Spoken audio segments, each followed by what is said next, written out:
Budget Committee Chairman Senator Bernie Sanders is tired of conservative Democrats blocking the Biden agenda. Not Bernie's agenda, but Biden's agenda. So now recently, Senator Sanders went on Rachel Maddow's show to basically slam Joe Manchin and Kyrsten Sinema. And I want to share some clips of that. Take a look. Well, one of the problems that we have is we're not quite clear about what either of them want.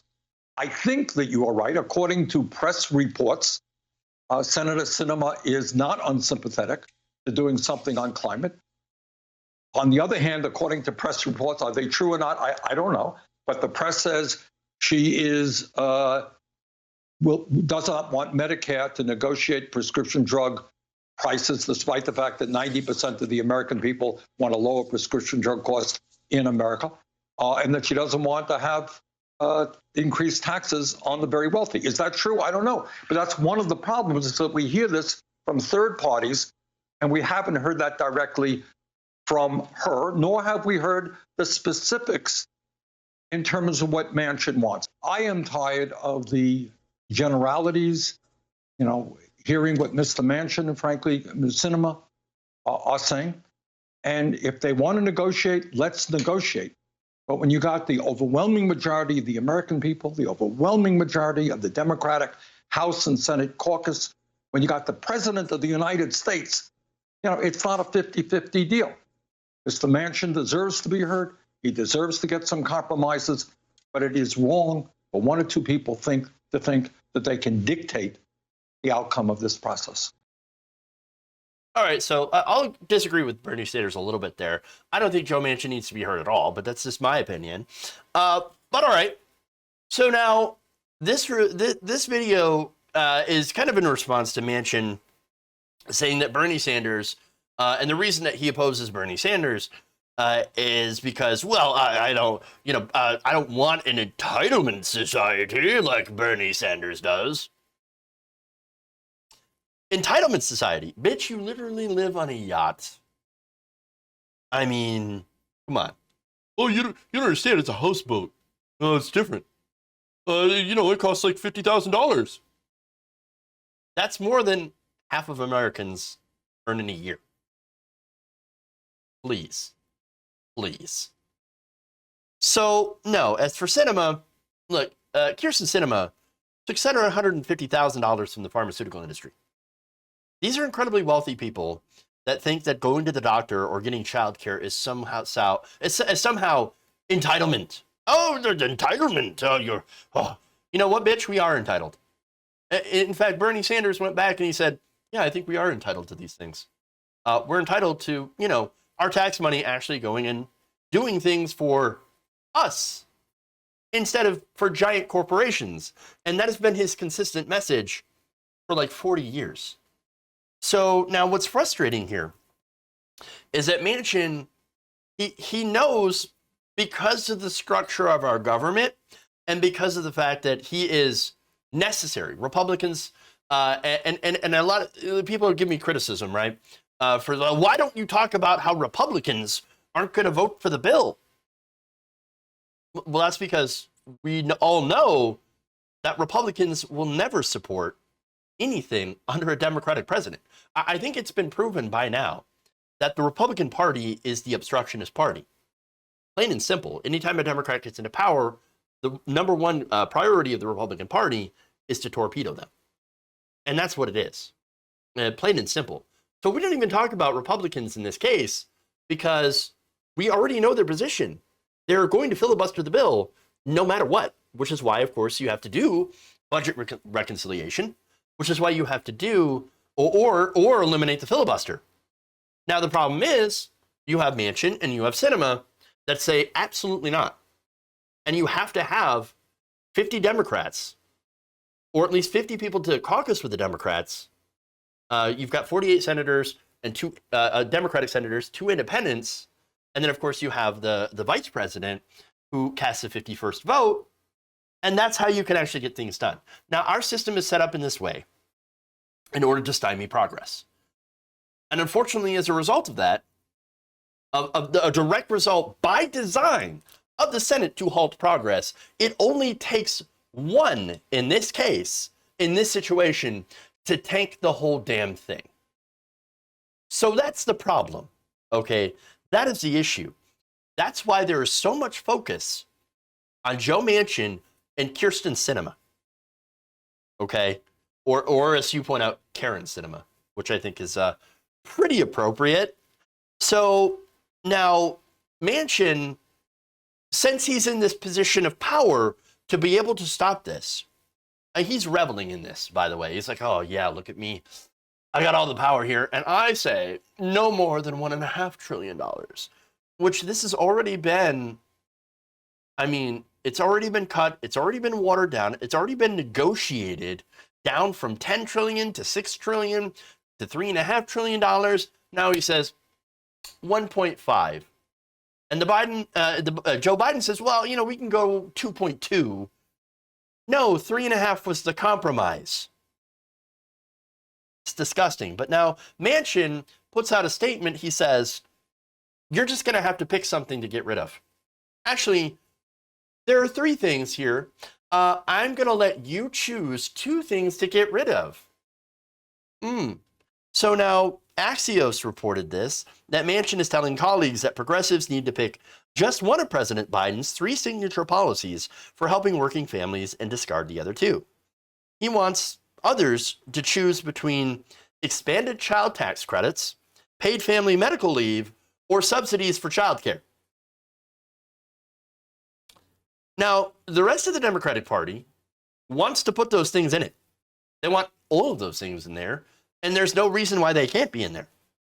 Why do we have to choose? Why do we have to choose, or I should say, why should progressives have to choose when it's literally Joe Manchin and Kyrsten Sinema that are standing in the way? They're the ones blocking it.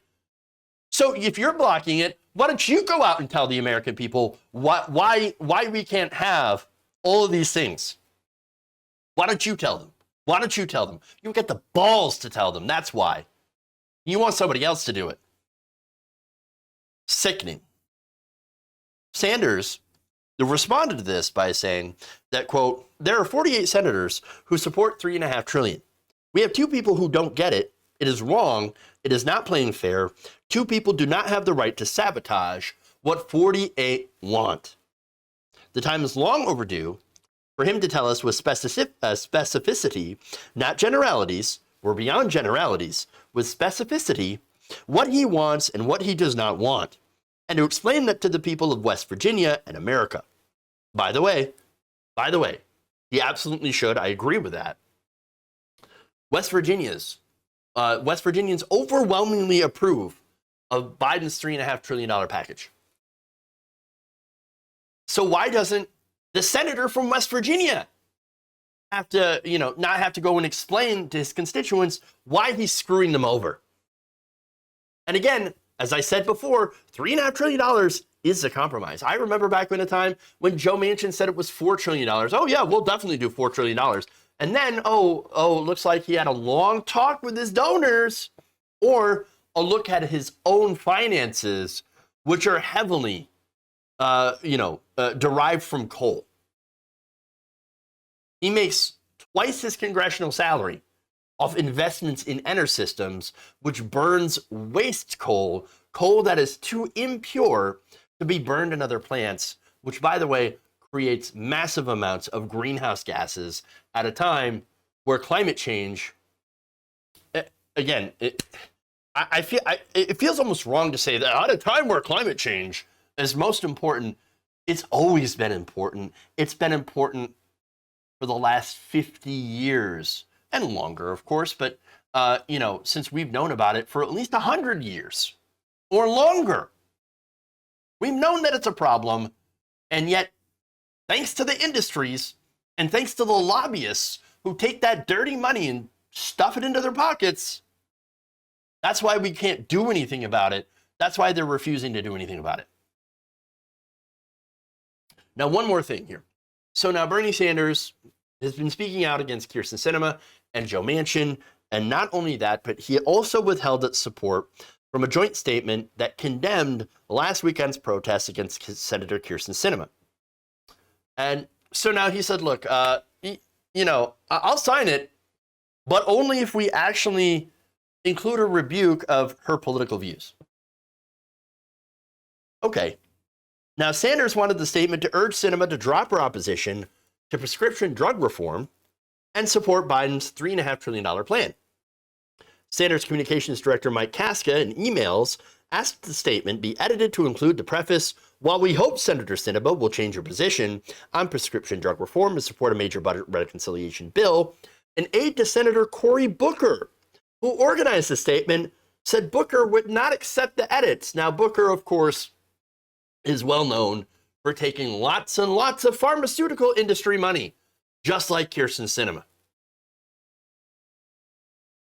And he says, oh, no, I will not say that. You know why? Because the pharmaceutical industry pays me too. Lots and lots of money. Kaska then replied, Sanders will not be signing, so please cut Senate Democratic leadership team from the headline. Good. Good. He should not be in favor of that. So now I think, y'all remember when I actually did the story, I think it's totally fair for her constituents to call her out. You know why? Because she has plainly ignored them and gone out of her way to ignore them. Kyrsten Sinema has not held a town hall in 3 years. Her congressional phone line, when you try to call her, goes directly to voicemail. She does not want to hear them. She does not want to see her constituents, her voters. She doesn't want to even acknowledge that they exist. She took their votes and said, ha ha, you voted for me. I lied to you. I'm now going to take all the money that I can. I'm going to take it all.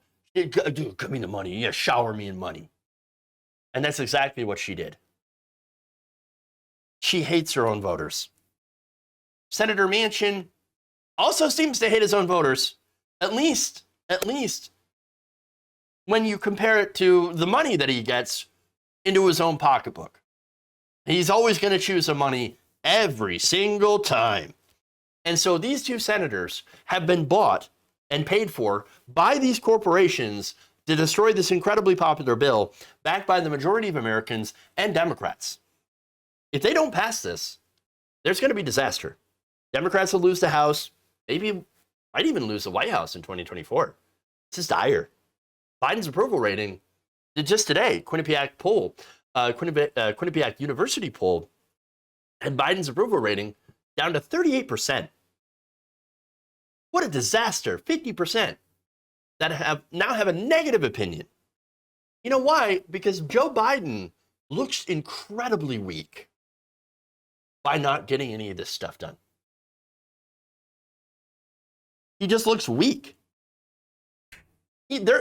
People will look at Joe Manchin and say, well, I didn't elect Joe Manchin to be president. Why is Joe Manchin preventing me from having affordable child care or affordable prescription drugs? Why is Joe Manchin preventing me and my family to be able to afford child care for our kids? Or, prevent my grandma on Medicare from getting dental implants or dental work done or hearing aids? Why is Joe Manchin? Joe Biden, didn't we elect you to be president? Didn't we put you in a position of power? What are you doing about it? Why is this person that was elected by a small amount of people in West Virginia running your entire administration? Why is that? You're weak. You're pathetic. That's what people are feeling right now. And you know what? Joe Biden has not been pushing his agenda strongly enough. He has not rebuked these two senators. He has not gotten them in line. He has not been fighting for his own agenda strongly enough. Now, look, one more thing I just have to mention. Bernie Sanders is nice. He's a nice guy. I like Bernie Sanders. I think he's too nice sometimes. I think he's too nice. But you can tell he's starting to get kind of annoyed with Manchin and Sinema, and even in his nice way, which again, I think he could be more aggressive, but you can tell from this, he is starting to fight back, and I do like to see it. If you enjoyed this video, please give us a like and share with your friends. You can subscribe and help out the channel by becoming a patron. It's patreon.com/Jeff Waldorf, or you can become a channel member as well by hitting the join button below.